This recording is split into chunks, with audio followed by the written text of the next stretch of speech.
Simpana etni rationariv sijaka.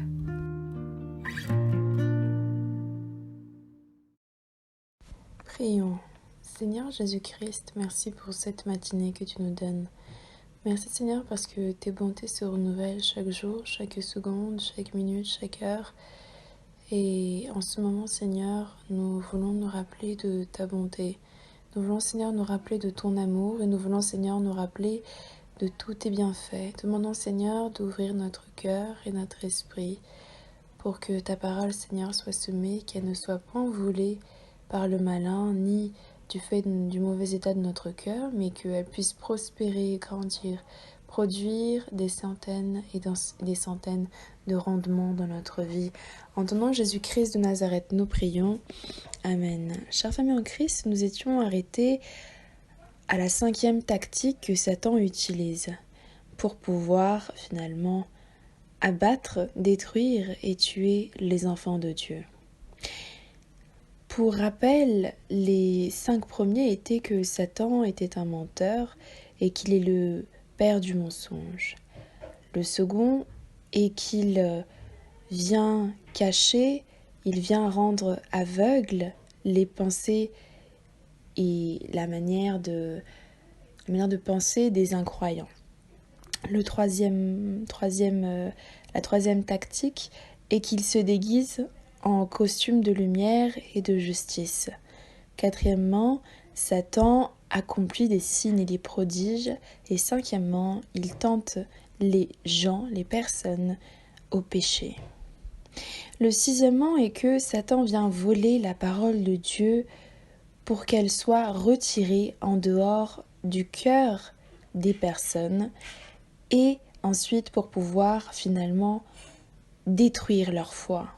C'est pour cela que Jésus-Christ a donné la parabole des 4 terres, type de terre dans Marc chapitre 4 versets 1 à 9.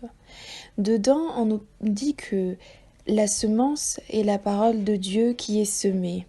Et parfois, elle tombe sur le chemin et puis les oiseaux finissent par les manger. Et au verset 15, Jésus-Christ explique que Satan était immédiatement venu et qu'il a volé la parole qui avait été semée en eux.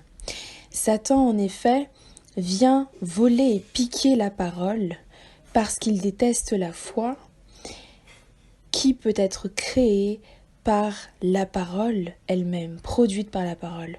Dans Romains chapitre 10 verset 17, il est écrit que la foi vient de ce que l'on entend.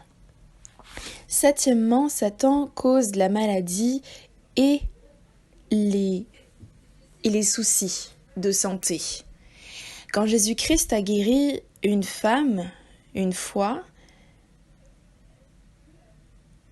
voici, les gens ont commencé à critiquer en disant qu'il l'avait guérie alors que c'était le jour du sabbat. Et Jésus-Christ a répondu: cette femme n'est-elle pas une fille, une descendante d'Abraham? Alors, comment est-ce que Satan, avait gardé esclave, captive pendant 18 ans? Alors pourquoi est-ce qu'on ne peut pas retirer cette attache, ce lien, un jour du sabbat? Il est écrit dans Luc chapitre 13, verset 16. Parfois, Satan oppresse les gens par des maladies. D'ailleurs, c'est l'une de ses caractéristiques, de ses manières de faire. Mais ne nous leurrons pas en pensant que chaque maladie est une action de Satan. Pour être sûr, alors, il faut se rappeler que parfois, le fait d'avoir une maladie qui demeure en nous comme cela était le cas de l'apôtre Paul, parfois c'est l'épreuve que Dieu permet pour manifester sa gloire. C'est ce qui est écrit dans la parole de Dieu. Et pour être certain que c'est exactement comme une épine qui est finalement mise dans notre chair, comme ça a été le cas pour l'apôtre Paul, et que ça a été le souhait de Dieu pour que nous puissions être façonnés davantage dans la sanctification, Cela peut être aussi, comme nous l'avons entendu, un acte de Satan. Il nous appartient donc de demander à Dieu le discernement. Huitièmement, Satan est un tueur, un meurtrier. Quand Jésus-Christ a parlé à ceux qui voulaient le tuer, il leur avait dit dans Jean chapitre 8 verset 44 « Vous avez pour père Satan, et vous accomplissez la volonté et les désirs de votre père. Car celui-là a été meurtrier depuis le début, et il n'y a en lui aucune vérité. » Et Jean a écrit dans 1 Jean chapitre 3 verset 12 « Ne soyez pas comme Caïn, qui finalement a accompli les mauvaises choses, mauvaises actions, et a fini par tuer son frère. » Pour ainsi dire, en un seul mot, Satan a soif de sang. Pourtant, Jésus-Christ est venu dans le monde pour que nous puissions avoir la vie et la vie en abondance. Jean chapitre 10, verset 10. Satan vient et il pourrait détruire les vies. Mais à la fin, c'est lui qui finira par être éternellement misérable. Accrochons-nous donc à la vie qui est Jésus-Christ de Nazareth en personne. Neuvièmement, Satan combat contre le plan des missionnaires. Paul nous explique à quel point il était frustré face au plan de missionnaire qu'il avait. Il avait dit que dans 1 Thessaloniciens chapitre 2 versets 17 à 18 qu'il, lui et ceux qui apportaient la parole avec lui, d'autres missionnaires, avaient vraiment un grand désir de voir à ceux à qui il s'adressait, donc les Thessaloniciens, face à face, finalement d'arriver en Thessalonie. Et il voulait les voir, les rencontrer. Mais voici, Satan les a bloqués, les a piégés, les a empêchés. Satan déteste l'évangélisation et le discipulat, c'est-à-dire le fait de faire des disciples.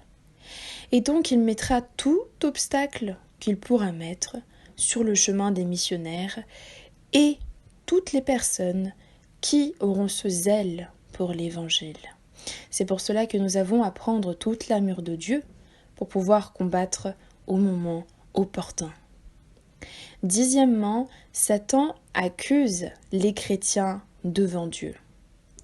Dans Apocalypse chapitre 12 verset 10, il nous est dit « Et j'ai entendu une voix forte dans les cieux disant « Voici le temps du salut, voici le salut et le pouvoir et le royaume de notre Dieu, et l'autorité en son Christ sont arrivés. Parce que l'accusateur de nos frères va être jeté, celui qui les a accusés jour et nuit devant Dieu. » La défaite de Satan est donc sûre, mais ses accusations ne cesseront pas jusque-là. Satan accuse devant Dieu, comme il l'a fait pour Job, mais ce qui est glorieux dans tout cela, c'est que ceux qui suivent Jésus-Christ ont un avocat.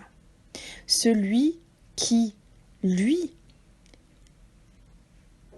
a toujours, il a été, il est et il vient, il est éternellement là, éternellement victorieux, et qu'il prie et intercède également pour celles et ceux qui le suivent, comme l'atteste Hébreux chapitre 7, verset 25. Ainsi, dans cette seconde partie, les 5 autres tactiques de Satan sont qu'il vient retirer et voler la parole de Dieu pour l'enlever du cœur des personnes et pour pouvoir atteindre leur foi. Septièmement, Satan crée et cause la maladie et la souffrance. Huitièmement, Satan est un meurtrier. Neuvièmement, Satan combat contre les plans des missions des missionnaires. Et dixièmement, Satan accuse les chrétiens devant Dieu. Prions. Seigneur Jésus-Christ, merci parce que tu ouvres nos yeux sur les tactiques de notre ennemi commun. Nous Te demandons, Seigneur, de nous apprendre à être vigilants et à discerner, Seigneur, à ne pas entrer dans des cycles à chaque fois en pensant que telle ou telle chose n'est rien du tout, mais avoir les yeux complètement ouverts, l'esprit complètement ouvert, et de ne jamais éteindre ton Esprit Saint qui lui donne le discernement. Saint-Esprit, nous te prions de vraiment être cette lumière, cette voix de Dieu dans notre vie, dans notre fort intérieur, et que nous ne soyons pas dans la confusion, dans le doute, mais qu'à chaque instant, tu puisses nous guider dans toute la vérité. En ton nom Jésus-Christ de Nazareth, nous prions. Amen. Soyez bénis.